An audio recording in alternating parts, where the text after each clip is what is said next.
السلام علیکم ویئرس، آج ہم سنانے جا رہے ہیں آپ کو بہلول کے چند سبق آموز واقعے۔ وہ کہیں جائیے گا نہیں، میری ویڈیو آخر تک دیکھیے گا، یہ واقعہ بڑے ہی دلچسپ ہے۔ کہا جاتا ہے کہ بہلول ایک ویران مکان میں رہتے تھے۔ ان کے پاس ایک موچی کی دکان تھی جس کی کھڑکی گھر کی طرف کھلتی تھی۔ بہلول نے چند درم جمع کر کے مٹی میں چھپا دیے، جب ضرورت پڑتی مٹی کھود کر ضرورت کے سکے نکال کر باقی کو دوبارہ دفن کرتے تھے۔ ایسے ہی ہوا ایک دن، جب اسے کچھ سکوں کی ضرورت پڑی تو اس نے زمین کھود کر دیکھا اس کی ساری رقم غائب ہو چکی تھی۔ وہ فوراً سمجھ گیا کہ موچی جس کی کھڑکی اس کے گھر کی طرف تھی سکے لے گیا ہے۔ کوئی تبصرہ یا ہنگامہ کیے بغیر بہلول جا کر موچی کے پاس بیٹھ کر بات کرنے لگا۔ بہلول نے اتنی باتیں کی کہ موچی پر اعتماد ہو گیا اور بے چین نہیں ہوا۔ پھر بہلول نے کہا، اے پیارے دوست، برائے مہربانی میرا حساب کتاب رکھے، آپ بولتے رہیں اور میں اضافہ کرتا رہوں گا۔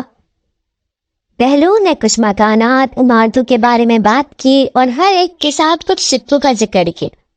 پھر اس نے بتایا کہ جس گھر میں وہ رہتا تھا وہاں ایک خاص مقدار میں سکے دفن تھے۔ اس کے بعد موچی نے ان سب کو جوڑ دیا اور کہا کہ تو 2000 دینار ہے۔ بہلول نے کچھ دیر سوچا اور کہنے لگا، اے دوست، اب میں آپ سے کچھ مشورہ چاہتا ہوں۔ ٹھیک ہے، گو۔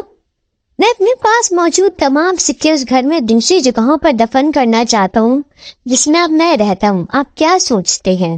بہت اچھا خیال ہے، جتنے سکے آپ نے چھپائے ہیں لے آؤ اور اپنے موجودہ گھر میں دفن کر دو۔ میں اس سے متفق ہوں۔ اب میں اس گھر میں دفن کرنے کے لیے دوسری جگہوں سے سارے سکے لے آؤں گا۔ یہ کہہ کر بہلول نے موچی کو چھوڑ دیا۔ موچی نے اپنے آپ سے سوچا، میں ان سکوں کو بھی دفن کر دوں گا جو میں نے چرائے تھے۔ جب بہلول دوسرے سکے لے کر آئے گا تو میں ان کو تلاش کر لوں گا اور ایک ساتھ لے کر چل جاؤں گا۔ یہ سوچ کر اس نے چوری شدہ سکے اس کی سابقہ جگہ پر واپس کر دیے۔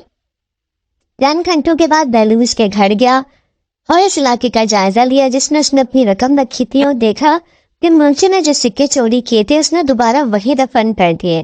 بہلول نے سکے نکالے، اللہ کا شکر ادا کیا، وہ گھر چھوڑ کر دوسرے گھر چلا گیا۔ موچی نے بہت دیر تک بہلول کا انتظار کیا لیکن وہ آنے والا ہی نہ تھا۔ تھوڑی دیر کے بعد آخرکار موچی سمجھ گیا کہ بہلول نے اسے دھوکہ دیا ہے اور اس نے اس کی رقم واپس کر دی ہے۔ بہلول جنت بیچتا ہے۔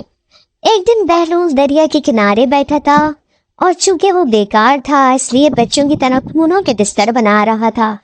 ہارون رشید کی اہلیہ سی عبیدہ وہاں سے گزری۔ جب وہ بہلول کے قریب پہنچی تو اس سے پوچھا، بہلول تم کیا کر رہے ہو؟ بہلول نے جواب دیا، جنت بنانا۔ کیا تم اپنے باغات بیچتے ہو؟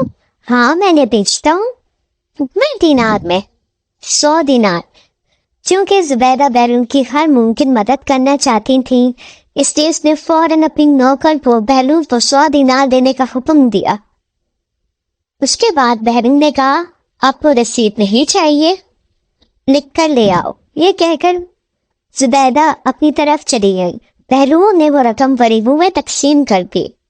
اس رات خواب میں زبیدہ نے ایک بڑے باغ دیکھا جیسا کہ اس نے جاگتے ہوئے کبھی نہیں دیکھا تھا۔ اس کے تمام مکانات اور محلات 7 منزلہ اونچے اور رنگ برنگے زیورات سے بنے تھے اور بڑے انداز سے آراستہ تھے۔ ندیاں بہہ رہی تھیں اور اس کے پاس پھول کھل رہے تھے۔ بہت خوبصورت درخت لگائے گئے تھے۔ نوکر، لڑکے، لڑکیاں سب حاضر تھے اور خدمت کے لیے تیار تھے۔ زبیدہ کو رسید دی گئی جس میں سونے کی سیاہی سے لکھا گیا تھا اور بتایا گیا کہ یہ وہ باغ ہے جو اس نے بہلول سے خریدا ہے۔ جب وہ بیدار ہوئی تو بہت زیادہ خوش ہوئی اور ہارون تو اپنے باغ کے بارے میں بتایا۔ صبح ہوتے ہی ہارون نے بہلول کے پاس کسی کو لانے کے لیے بھیجا۔ جب بہلول آیا تو ہارون نے کہا، میں چاہتا ہوں کہ آپ مجھ سے 100 دینار لے لیں اور اپنا ایک باغ مجھے بیچ دیں جیسے کہ آپ نے حضرت زبیدہ کو بھیجا تھا۔ بہلول نے ایک زوردار قہقہہ لگایا اور کہا، زبیدہ نے بغیر دیکھے خرید دیا، لیکن تم نے سنا اور خریدنا چاہتے ہو، لیکن افسوس کہ میں تمہیں فروخت نہیں کروں گا۔